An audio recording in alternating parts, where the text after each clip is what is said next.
This is Fujifilm's brand new X-E5. For the past 24 hours, I have been using the Fujifilm X-E5. It is Fujifilm's brand new X-E camera and their latest in the lineup.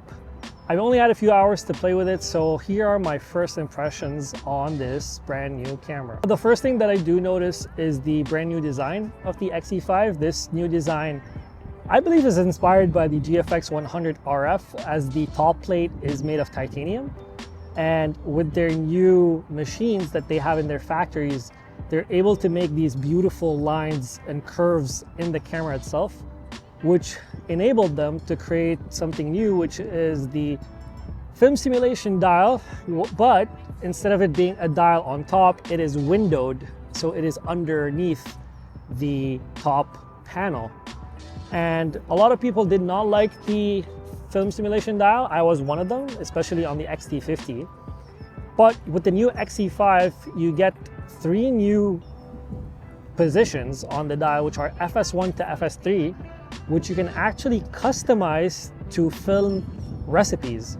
So instead of having the default film simulation of whatever it is, you do get access to make a film simulation, whether you are in photo mode or in video mode. So you can have your film simulations pretty much changed into film recipes, and now when you switch your dials, you get instant access to those recipes. And I genuinely think that is one of the best changes that they have made to this film simulation dial, because having just standard film simulations, as fun as it is, I don't think higher end or mid-range photographers will be using that very much. So this is a very welcome and new change. Now, another thing is we have no logo on the front. So there is absolutely no mention of Fujifilm on the front side of the camera, which is something also new, because they wanted to keep the design as minimalistic and as clean as possible. Now, the X-E lineup is basically a rangefinder style camera, and it got super popular, especially the X-E4, after the release of the X100VI. But because people couldn't get their hands on the X100VI, then people started buying the X-E4. So the X-E5 basically takes advantage of that demand. And if I want to summarize this camera, this is basically an X100VI with interchangeable lenses. So believe it or not, yes, with the X-E5, it looks like an X100, but you can actually switch lenses and put on any XF lens that you want on the camera, which is something I think is needed, because you need to give people options. So now people have the option to either buy a fixed prime lens with the X100 series, or they can get an interchangeable lens system with the same basically camera as the X100. Now, it also has the control lever on the front, similar to the X100. I genuinely believe this is inspired by both a combination of the X100 series and the GFX when it comes to the design on top. And because it is inspired kind of by the GFX, there are a few features that are on the 100 RF that are in this camera. So we do have the aspect ratio. So now you can easily switch between your aspect ratios. And we also have surround view, which does exist in the GFX 100 RF. And with surround view, you can now basically see your framing, and you can change it to semi-transparent or black or just lines. And that is a very welcome change, and it's something I do wish that they can add into the X100 series later on. When it comes to specs, sensor, 40 megapixel sensor, similar to the X-T50, similar to the X-T5.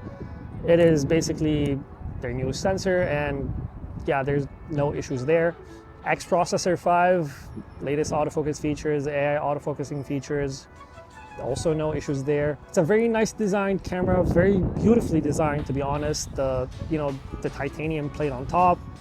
It only takes 1 SD card slot, similar to the X100, and it does take the old batteries, which is something that I'm not a fan of, but just to keep the camera small. I think this camera is 450 grams almost, with the battery and the SD card. So it is a pretty light camera, very small. And if you look at this straight away, you would think this is an X100 camera. That is because of this new lens as well that came out. This is the XF 23mm f2.8. So we did have the 27mm pancake lens, which was insanely popular after the popularity of the X100. And now we have the 23mm f2.8. This lens is actually beautiful. I love the silver on it. It has an aperture ring.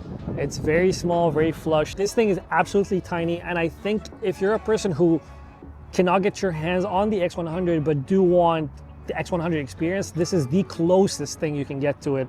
And I don't think you can get any closer to the X100 experience than this, the 23mm f2.8.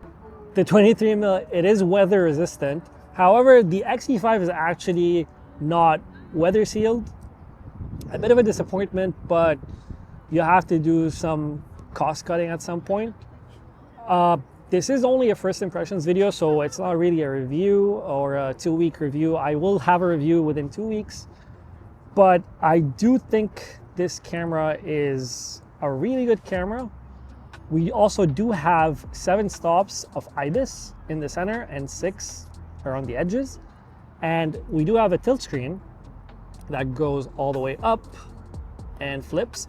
So if you're a person who does vlog, instead of looking to the side where you have a flippy kind of screen, you can just look dead center over here and up onto the LCD screen.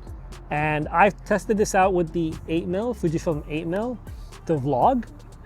Beautiful experience. Genuinely, I think that is the best vlogging setup that I've tried so far. I've tried that on the XM5, but the XM5 does not have IBIS and you get a lot of wobble. You do have digital image stabilization in that one, but it's just not good enough in my opinion. I think this would be a perfect vlogging camera as well for creators. I think creators would absolutely love this camera because they can get both the vlogging experience and the X100 experience of the point and shoot if they do get their hands on this lens. And yeah, that is it for this video. First impressions. We do have a few new features built into this camera, some from the 100 RF, some from the X100, and some from the X-E5. I think it's a combination of all three. But yeah, that is it for this video as a first impressions and first look at the Fujifilm X-E5. And yeah, review coming soon. Thank you guys for watching. See you guys in the next one. Bye.